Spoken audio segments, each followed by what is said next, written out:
Les amis, j'espère que vous allez très bien. Je suis Donald Christian, votre gars. Dans cette vidéo, aujourd'hui, nous parlerons de comment trouver une maison en Turquie à louer en 2024. Quels sont les changements qui ont eu lieu tout au long de ces dernières années-là? Parce que je sais que j'ai tourné plusieurs vidéos sur cette chaîne-ci expliquant comment vous pouvez trouver une maison en location ici en Turquie, précisément dans la ville d'Istanbul. Dans cette vidéo, si je vous donnerai quelques secrets qui vous permettront de pouvoir trouver des maisons facilement et de ne pas tomber dans des pièges des agents immobiliers. Si vous êtes nouveau ou nouvelle, pensez à vous abonner car cette chaîne, on parle de la Turquie et ses opportunités. Sur ce, on se retrouve juste après le générique.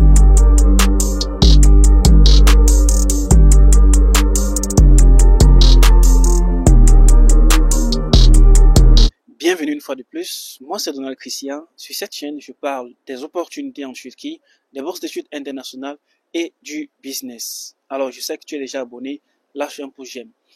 Alors, en 2024, ici au niveau de la Turquie, surtout dans les derniers mois, il y a eu une augmentation sur les locations de 65% et plus. Imaginez-vous, si par exemple, votre loyer était à 10 000 livres turcs, il passe directement à plus de 15 000 livres turcs. C'est très élevé, les amis.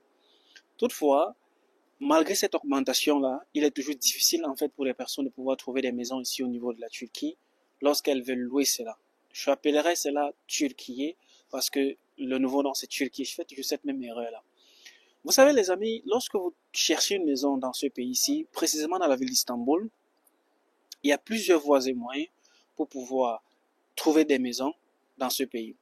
Alors, moi par exemple, présentement je suis en train d'aller rencontrer certains étudiants. On s'est donné rendez-vous là pour visiter une maison parce que ils m'ont contacté pour un service de recherche de maison. Ils veulent louer une maison et directement j'ai trouvé quelque chose. Là, nous sommes allés dernièrement pour pouvoir visiter la maison, mais aujourd'hui on va aller directement chez le notaire pour pouvoir notarier le document, le contrat de bail qui va leur donner cette légalité d'habiter dans la maison. Le contrat sera signé pour 1 an. Et si possible, à la fin de la vidéo, pour ceux-là qui resteront jusqu'à la fin de la vidéo, je ferai une petite vidéo pour vous présenter la petite maison qu'ils ont pris. C'est une chambre, un salon, un 1+1 comme on le dit généralement. Et je vous donnerai aussi des informations en ce qui concerne le prix, et comment ça s'est passé et tout ça. Alors, mais toutefois, avant, j'aimerais d'abord vous expliquer comment vous pouvez faire pour trouver une maison facilement à louer dans la ville d'Istanbul. Bien sûr, cela peut se répandre dans toutes les autres villes, c'est la même stratégie, la même chose. Première chose, qu'est-ce que vous pouvez faire ou comment est-ce que vous pouvez faire pour trouver une maison en kiralık? Kiralık, c'est location. La première chose et la plus facile et la plus rapide, c'est que vous utilisez les applications mobiles. Je mettrai le lien de toutes ces applications mobiles-là en description de cette vidéo si pour vous permettre de pouvoir jeter un coup d'œil et voir. Par exemple, la plus utilisée ici en Turquie est Sahibinden. Là-bas, vous avez la possibilité de trouver des maisons en location et bien d'autres choses. Ensuite, il y a Emlakchat. Vous pouvez trouver des maisons en location selon votre catégorie de prix, de chambre, de location, et tout ce qui va avec selon vos critères, du moins. Il y a aussi plusieurs autres sites dont je ne pourrais pas les citer dans cette vidéo, mais je mettrai le nom et les liens en description de la vidéo pour vous permettre de pouvoir y jeter un coup d'œil. La deuxième façon, les amis, ou pour finir la première façon, vous entrez dans ces sites-là, vous choisissez la maison selon vos critères, et lorsque le choix est fait, vous entrez en contact avec l'agent immobilier et vous essayez de négocier s'il y a la possibilité que le bailleur de cette maison-là puisse donner cela à un étranger que vous êtes. Parce qu'il y a ce gros problème ici en Turquie, lorsque vous demandez des maisons et que vous êtes étranger, généralement, certains bailleurs refusent de donner leur maison aux étrangers.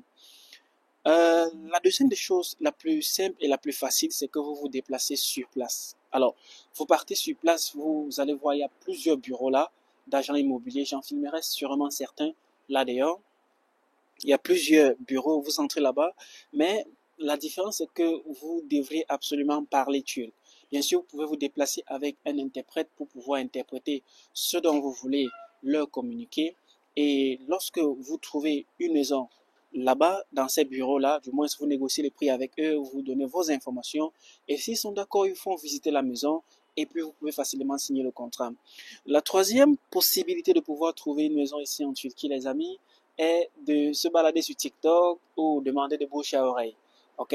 Lorsque, par exemple, vous avez des agents coursier comme je le suis, vous les contactez, vous dites voilà, je veux une maison 2+1 par exemple.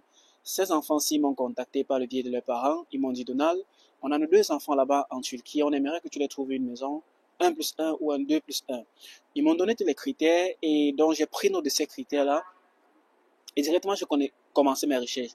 Bien sûr, je travaille en partenariat avec certains agents immobiliers qui me présentent souvent des maisons disponibles et directement lorsqu'ils m'ont dit voilà, il y a telle maison qui est disponible, j'ai pris rendez-vous et nous sommes allés visiter.